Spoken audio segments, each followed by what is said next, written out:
Louvado seja nosso Senhor Jesus Cristo, honra e força. Meus amados irmãos, neste tempo de confusão e desorientação na qual o povo se encontra, torna-se necessário responder uma pergunta que tem incomodado a muitos católicos sinceros. A pergunta seria: se nós discordarmos do Papa, se nós criticarmos o Papa, nós somos desobedientes? Nós somos rebeldes? Estamos cometendo um pecado se nós não concordamos com determinadas atitudes ou ideias que o Papa tem, no caso, atualmente Papa Francisco, mas poderia ter sido outro Papa também. Um católico peca ao não concordar ou mesmo ao criticar determinadas atitudes, posturas, ideias ou doutrinas defendidas por um Papa? Esta pergunta ela é muito importante. Porque as pessoas que acreditam em Deus, os católicos que são sinceros e querem fazer a vontade de Deus, têm em grande conta a obediência. Porque sem obediência, ninguém alcança a salvação. A obediência é a virtude dos humildes. É aquela virtude que tanto agradou Deus em Nossa Senhora, ao ponto de ela, cheia do Espírito Santo, dizer que Deus olhou para a humildade de sua serva. E também a humildade é a virtude que Jesus mandou que nós copiássemos dele. Embora ele tivesse todas, esta, de maneira específica, ele disse que nós copiássemos dele. Ele disse: aprendei de mim, que sou manso e humilde de coração. Portanto, a obediência à autoridade constituída, ela é necessária para que nós possamos alcançar a nossa santificação e também a nossa salvação. Agora, a questão é: obediência à autoridade implica em concordância com tudo que esta autoridade disser ou em plena adesão a todas as ideias que esta autoridade apresentar ou aplausos ou aprovação a todas as atitudes que esta autoridade tiver? Isto é o que significa obediência? Adesão total, incondicional a tudo que uma autoridade, no caso o Papa, fizer, pensar ou ensinar. É assim que nós temos que entender a questão da obediência, a questão da filiação que nós devemos ter para com o Sumo Pontífice. Como pensar isto?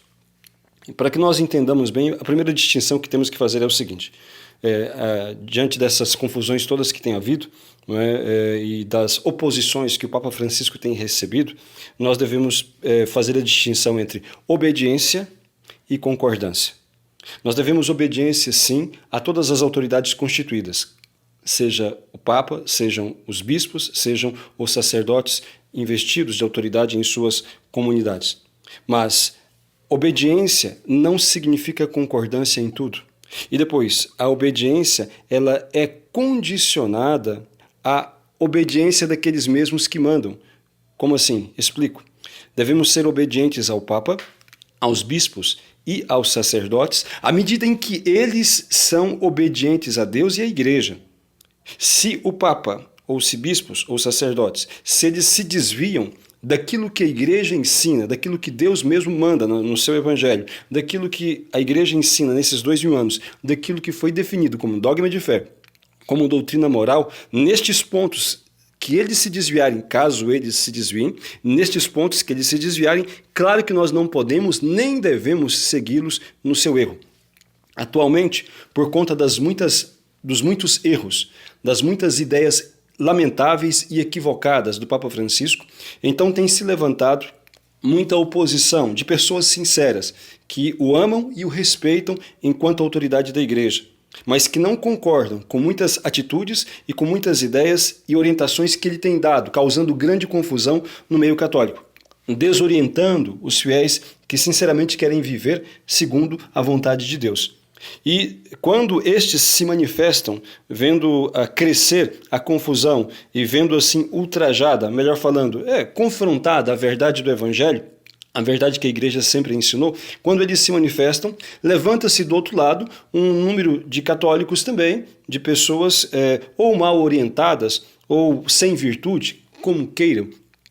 Levantam-se contra estes que criticam o Papa ou que não concordam com as suas ideias, dizendo que estes que criticam são rebeldes, são desobedientes, estão pecando contra a unidade da igreja, e assim vai a ladainha, né, de reprovação que estes, vamos dizer assim, defensores incondicionais das ideias e das atitudes de um Papa imputam contra aqueles que têm a coragem de não concordar e não se alinhar a determinadas ideias, a determinadas posturas, a determinados comportamentos que o Papa tem apresentado. Nós devemos olhar, portanto, para a história da igreja. E vão dizer estas pessoas assim que os santos todos eles eram obedientes, os santos todos eles eram humildes, os santos todos eles, enfim, eles faziam aquilo que os seus superiores mandavam e assim por diante. Olha, os santos todos eram obedientes e humildes, mas nenhum santo era covarde ao ponto de negar a verdade para agradar um superior. Isso não acontecia. Eles preferiam sofrer a incompreensão, a perseguição e muitas injustiças, mas manterem-se na verdade porque a verdade é Deus. Nós devemos ser obedientes aos nossos superiores, às nossas autoridades constituídas, em tudo aquilo que não seja contrário à vontade de Deus. E o discernimento do que é a vontade de Deus não é subjetiva ao nosso gosto. A vontade de Deus é aquilo que está ensinado pela igreja nesses 2000 anos, aquilo que está definido como dogma de fé ou como doutrina moral. Isto é a vontade de Deus. E, portanto, se uma autoridade se desvia disto, então, neste ponto, onde esta autoridade se desviou, nós não podemos e nem devemos seguir. Podemos olhar alguns exemplos da história, por exemplo. Na própria palavra de Deus, se nós olharmos ali o conjunto dos apóstolos, nós vamos ver que o primeiro Papa, que foi São Pedro, né, ele foi repreendido por São Paulo. Basta ler aquilo que o próprio São Paulo fala na carta aos Gálatas, no capítulo 2, versículo de 11 a 14. O que ele fala ali? Ele repreende, não apenas discorda da atitude do Papa, no caso São Pedro, mas ele repreende e corrige publicamente aquilo que o Papa estava fazendo, inclusive chamando-o de dissimulado, ou seja, fingido, naquela atitude específica. Quando o episódio foi o seguinte: São Pedro estava, portanto, ali na região grega, não é, de Antioquia, e Antioquia é um lugar, portanto, de pagãos, e que estavam sendo evangelizados pelos cristãos, por São Paulo, e São Pedro foi até ali. E ele, então, na condição de líder da igreja, ele acolhia estes pagãos, inclusive comia com eles, ceava com eles, enfim, estava com eles. Mas havia dentro da igreja já um grupo de pessoas que defendiam a ideia errada, equivocada, de que aqueles que eram convertidos, que vinham do paganismo, tinham que adotar as práticas judaizantes, as práticas dos judeus, ou seja, se circuncidar e praticar também, realizar outros rituais. E São Paulo dizia que não deveria ser assim.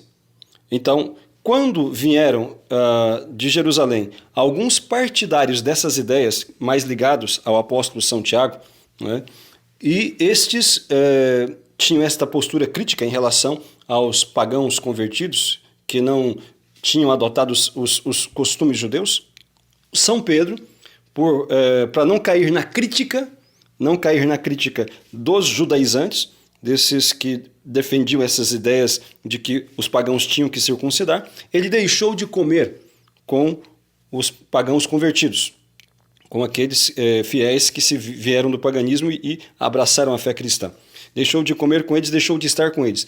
E São Paulo, quando então se reuniram ali, ele dá o testemunho, ele resistiu, ou seja, ele enfrentou São Pedro publicamente. Porque ele era rebelde? Não. Porque ele era desobediente? Também não. Ele faltou respeito ao Papa? De maneira alguma. Ele amava a verdade e ele amava o seu superior. Por isto, ele foi capaz de apresentar o erro dele e chamá-lo a uma conversão naquele ponto específico. São Paulo nunca foi desobediente a São Pedro ou às autoridades constituídas. Ele foi obediente, tanto que pode-se ler nos Atos dos Apóstolos que onde eles foram enviados, eles realmente foram enviados por São Pedro e pelos apóstolos, pelo grupo dos apóstolos. São Paulo foi evangelizar. E aquilo que eles pediram a ele, ele fez porque ele era um filho da igreja, um filho do Papa, ou seja, ele estava pronto a obedecer à autoridade constituída. Mas porque amava a verdade acima de todas as coisas, e a verdade é Cristo, conforme ele mesmo disse, sou o caminho, a verdade e a vida, ele não podia admitir aquela postura, aquele comportamento, né, aquela ideia errada que o Papa estava tendo, levando também outros fiéis induzindo outros fiéis ao erro, como ele mesmo diz. Por causa da postura dissimulada que São Pedro teve, outros fiéis também de origem judaica abandonaram o convívio com os fiéis que vieram do paganismo e se converteram à fé. Por isto, foi necessária uma correção, mesmo pública. Então, não se pode acusar São Paulo de rebeldia ou desobediência. O amor à verdade, o amor sincero aos irmãos, mesmo que eles sejam nossos superiores, impõe-nos dizer a eles a verdade, para que eles também se mantenham ali unidos a Cristo e não induzam, melhor falando, outros aos mesmos erros. Depois nós podemos ver, indo mais adiante na história, o que aconteceu com Santo Atanásio, por exemplo. Santo Atanásio, ele nasceu pelo volta do ano 296 e morreu em 373, portanto morreu com 77 anos. Ele viveu há 1.700 anos atrás. Ele participou do Concílio de Nicéia, no ano 325. Naquela altura, ele era diácono e ele foi junto com o seu bispo. E foi neste Concílio de Nicéia que foi condenada a heresia ariana. A heresia ariana do sacerdote chamado Ário, que negava a divindade de Jesus Cristo, que dizia que Jesus ele era homem, mas não era Deus. Ele era um filho de Deus, mas não era um filho de Deus de maneira substancial, ou seja, não tinha a mesma natureza que o Pai, não tinha natureza divina, não era Deus. Era o Messias, mas não era Deus. Esta era a heresia ariana, que evidentemente que desmonta toda a nossa fé, caso ela seja crida por alguém. Alguém que é ariano não é cristão, não é católico. Porque justamente a fé cristã se baseia na crença no único Deus, uno e trino, Pai, Filho e Espírito Santo. Se alguém não crê que Jesus Cristo é Deus, ele não é cristão. E neste concílio de Nicéia, no ano 325, foi então feita já boa parte do credo que nós rezamos, o niceno-constantinopolitano, onde se diz que creio em um só Deus, Pai Todo-Poderoso, Criador do céu e da terra, e em seu Filho Jesus Cristo, e onde vai dizer, é Deus de Deus, Jesus Cristo é Deus de Deus, luz da luz, Deus verdadeiro de Deus verdadeiro, gerado, não criado, consubstancial ao Pai, ou seja, tem a mesma substância, a mesma natureza que o Pai. Então, por ele todas as coisas foram feitas, e assim por diante. Então, este credo foi feito em Nicéia, no ano 325. Só que depois vieram esta heresia ariana, embora ela tenha sido condenada, não é? Ela continuou subsistindo em muitos pontos, inclusive apoiado por políticos, ou seja, lideranças como foi o imperador que veio depois. E aí o que aconteceu? Nessa altura, Atanásio já era bispo e ele defendeu sempre a fé da igreja, assim como todos os bispos católicos fiéis. Mas aconteceu que o número de hereges arianos cresceu, ao ponto de se tornar dentro da igreja maioria. 2/3, isto dá testemunho o próprio São Jerônimo, que é da época. São Jerônimo foi o grande tradutor da Bíblia, ele viveu nessa altura, né? Então ele traduziu a Bíblia inteira, a pedido do Papa Dámaso, no ano 381. O São Jerônimo, que também defendeu a fé íntegra, e lutou contra o arianismo, dá testemunho de que 2/3 dos bispos católicos se tornaram hereges, se tornaram arianos. E, portanto, arrastaram consigo grande parte dos sacerdotes e também do próprio povo, né? E apenas 1/3 dos bispos manteve-se fiel à tradição, à doutrina ensinada pelos apóstolos, que Jesus Cristo é Deus e Senhor, e assim por diante. E aconteceu o quê? Houve um papa chamado Libério, que cedendo à pressão do imperador que era herege, acabou por excomungar Santo Atanásio. Papa Libério excomungou Santo Atanásio. E depois ele foi exilado 5 vezes.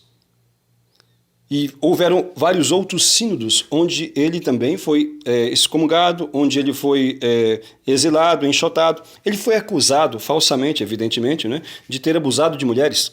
foi acusado falsamente de ser feiticeiro, foi acusado de estar trabalhando contra a unidade da igreja, foi acusado de ser rebelde, desobediente, todas essas coisas ele foi acusado. E, entretanto, a história nos mostrou o quê? Quem é que estava certo? Libério, que era o Papa da altura, não é? E que, entretanto, errou. Aliás, errou não apenas porque excomungou Santo Atanásio. Ele errou porque ele assinou um documento onde a interpretação do credo estava dúbia. Veja que ele, portanto, apoiou uma doutrina errada, meio ariana, onde um documento dúbio, parecido com muitos do Concílio Vaticano II e parecido com muitos documentos também feitos pelo Papa Francisco.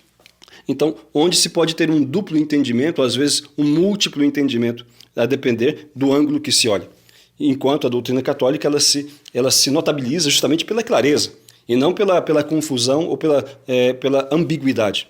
Mas naquela altura, este Papa, Libério, portanto ele não foi santo, justamente porque foi um Papa que não teve firmeza de doutrina, não ensinou as coisas da maneira correta e cometeu uma injustiça tamanha, na altura, mesmo pressionado, mas cometeu a injustiça de excomungar Santo Atanásio.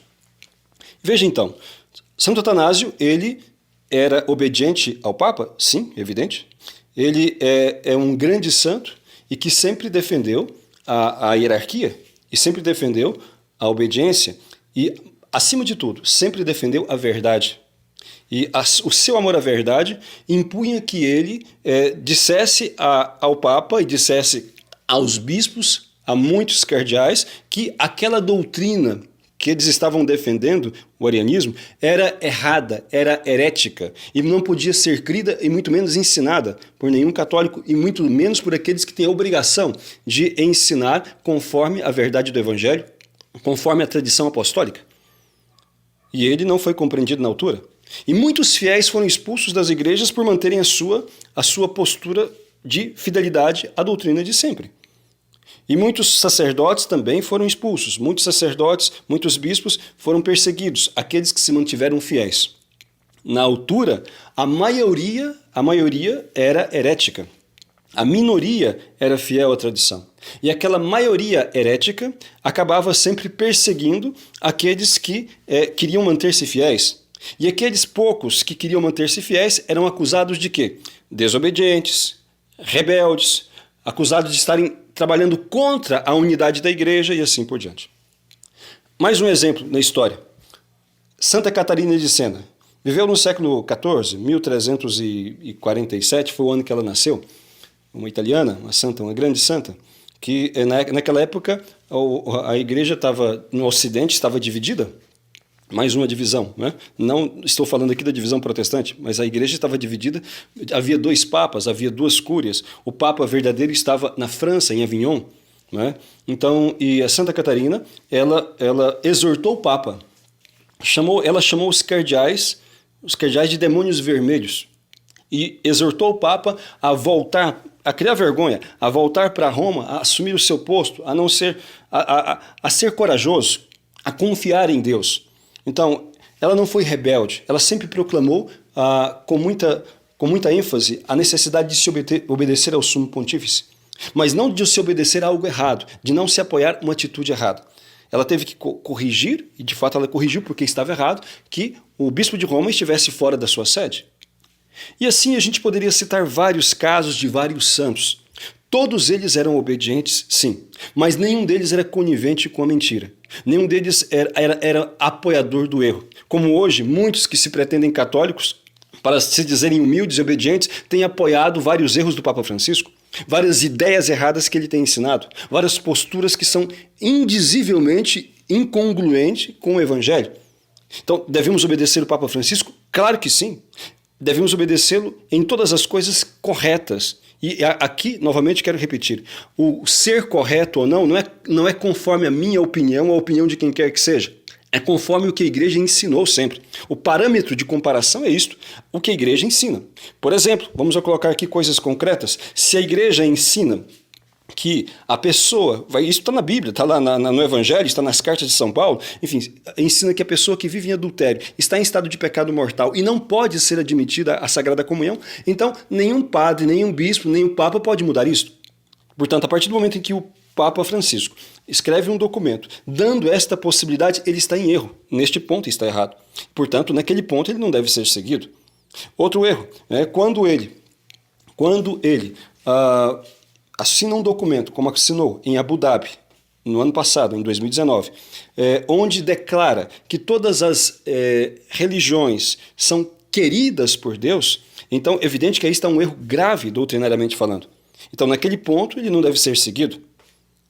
E a gente poderia citar vários outros erros, atitudes erradas, posturas erradas, quando ele manda-nos, por exemplo, quando ele manda os católicos obedecerem à ONU e aos organismos internacionais, evidentemente que ele está cometendo um erro grotesco. Ainda mais a ONU, que é um organismo, que é o germe, ali, uma espécie de núcleo da nova ordem mundial, que tem por finalidade instituir um poder aí global, quebrando a soberania das nações e quebrando, destruindo a moral cristã. Enfim, não há condições morais em consciência de um católico obedecer isto, porque a ONU é a maior defensora do aborto, é a maior defensora da ideologia de gênero, combate a visão cristã de família, então ela é contra aquilo que entendemos que é querido por Deus, ou seja, esta identidade das nações, a soberania das nações, e assim vai indo. Não há condições de apoiar uma ideia desta. Então, outra ideia, outra postura, por exemplo, quando por ocasião dos 500 anos da Reforma Protestante, que reforma aqui entre aspas, Revolução Protestante, quando ele leva essa imagem de Lutero para dentro da igreja, para dentro do Vaticano, e elogia Lutero, chamando-o de testemunho do Evangelho e falando que Lutero foi para ele um mestre. Não dá para concordar com uma atitude dessa. Não dá para concordar, por exemplo, o Papa também ajoelhando-se para beijar o pé de muçulmanos e depois nunca se ajoelhando diante do Santíssimo Sacramento. Se ajoelhando para receber a bênção de pastores protestantes, o Papa receber a bênção de pastores protestantes, mas nunca se ajoelhando diante do Santíssimo Sacramento, diante de Deus sacramentado. Não dá para concordar com esse tipo de atitude. Sinceramente, ali há uma incoerência. Então, agora, nas suas decisões que são corretas e de acordo com a igreja, vamos obedecer. Por exemplo, o Papa Francisco disse, várias vezes, pelo menos 2 eu li, onde ele fala que não se deve bater palmas na missa.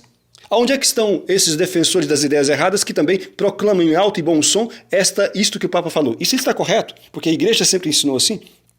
Lá ele diz também, os padres não devem descer do altar para ficar dando a paz na hora da paz para as pessoas nos lugares. E quem está apenas cumprimente ao seu lado. Então, ele disse isso também. Por que não se obedece isto? E assim por diante.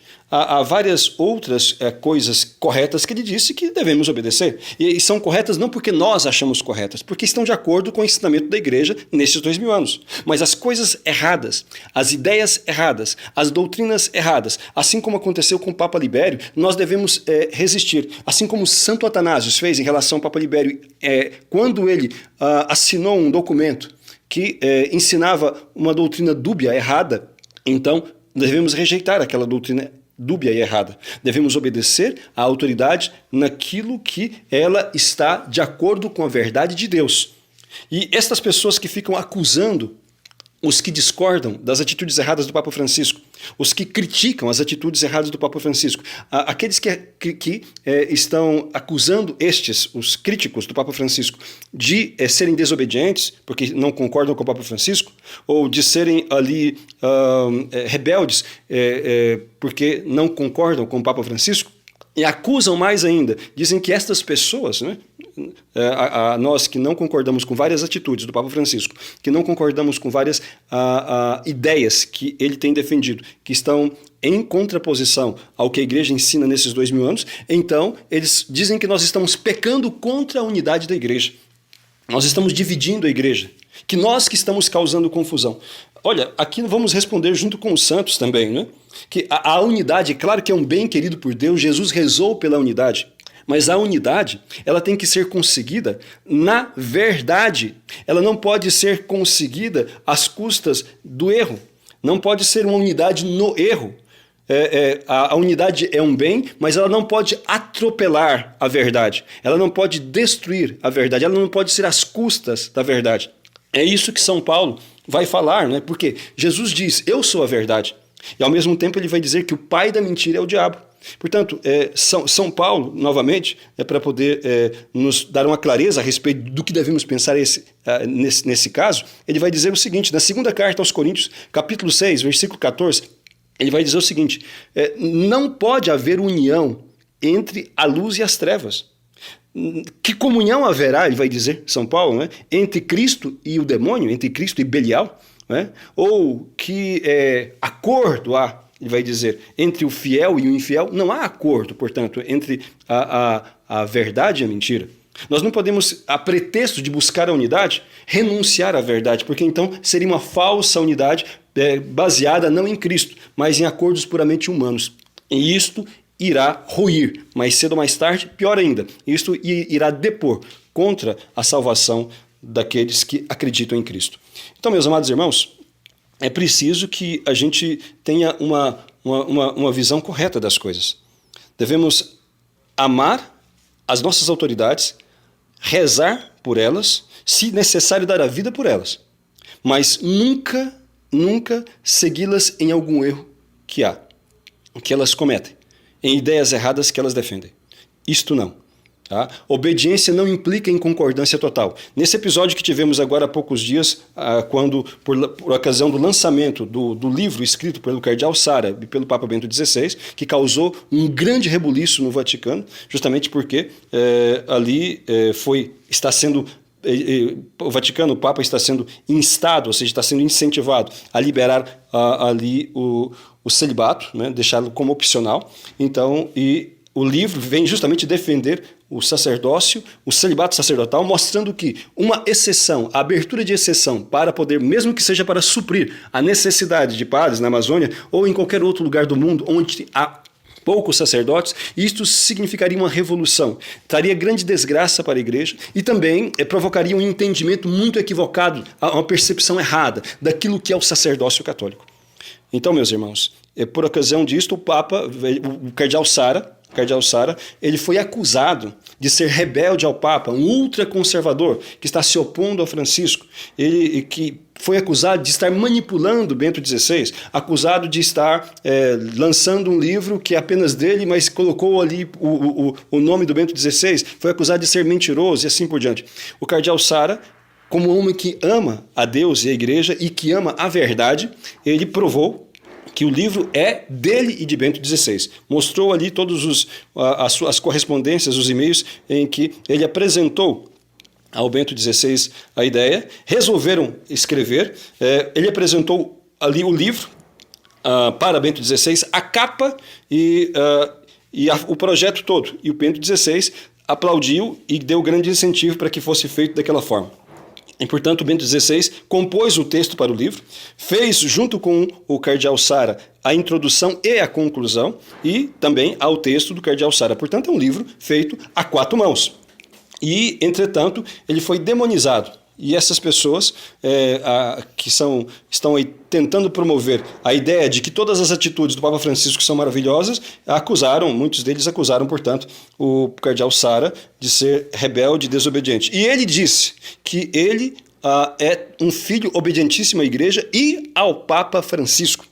E alguns depois acusaram ele de ser falso, porque em muitos pontos ele já havia discordado publicamente de várias atitudes do Papa Francisco. E aí, então, a pergunta é, o cardeal Sara, ele foi fingido? Ele mentiu quando ele disse que era obedientíssimo ao Papa Francisco? Não mentiu, ele foi sincero.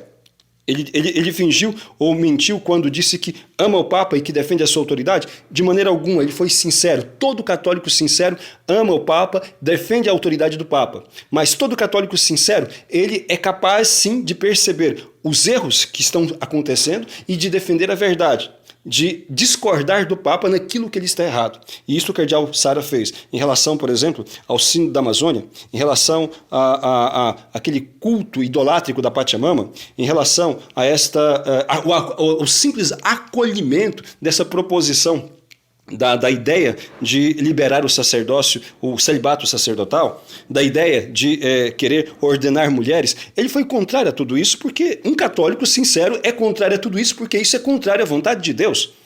E isto já é algo estabelecido pela Igreja, algo definido, portanto não há o que se mexer aí. sob pena de subverter, ou seja, de renegar aquilo que Cristo e a igreja sempre ensinaram. Então, ele foi um daqueles também que lutaram contra, no sino da família, lutou contra a ideia que estava ali sendo proposta, defendida pelos cardeais revolucionários, especialmente cardeais alemães, mas não só eles, como Walter Kasper, por exemplo, não é? Então, de reconhecer a bondade dos atos homossexuais. Ele lutou contra isso, lutou contra a comunhão para pessoas que vivem em adultério, porque isso é profanação da Eucaristia e assim por diante. Quer dizer, todas essas coisas, parte delas defendidas ou pelo menos apoiadas, né, pelo Papa Francisco, e ele lutou contra. E isto não faz dele desobediente em nada. Ele ama o Papa e é obediente, mas como um cristão sincero, ele não pode concordar com os erros e por isso ele os manifesta, mas de maneira humilde. De maneira humilde significa o quê? Sem acusar, sem ficar denegrindo a pessoa em si, mas mostrando o erro que a pessoa tem. Qual é a intenção do coração de alguém? Isso é só Deus que conhece. Ninguém vai dizer aqui da intenção do coração do Papa Francisco, mas pode-se dizer de maneira objetiva que determinadas atitudes e determinadas orientações são erradas e que por isso mesmo um católico não deve seguir. É disso que se trata, portanto, irmãos, a distinção entre obediência e concordância total. Todos nós, repito, devemos ser obedientes ao Papa, aos bispos e aos sacerdotes, nas suas respectivas funções. Mas naquilo que eles são obedientes à igreja, no exercício correto das suas atribuições. Nenhum de nós tem que obedecê-los em matérias erradas, aliás, em ideias erradas, ou apoiá-los em atitudes erradas. Do contrário, nós vamos nos perder também no erro. É preciso rezar, sim, pelo Santo Padre, pedir a Deus que ele tenha sabedoria e pedir também pela conversão naquilo que ele tem se afastado da verdade. Que ele seja corajoso para poder fazer aquilo que é da vontade de Deus. Fica aí, portanto, essa reflexão a todos, para que ninguém se incomode, ninguém se confunda por pensar que a simples discordância ou mesmo crítica a atitudes do Papa seja, então, desobediência ou rebeldia. De fato, não é. Os santos assim agiram, por amor à verdade e por amor a Deus. Assim também devemos nós. Junto com o amor, a obediência e a oração pelo Papa, a nossa oposição aos erros que ele comete, as atitudes equivocadas que ele tem. Louvado seja nosso Senhor Jesus Cristo.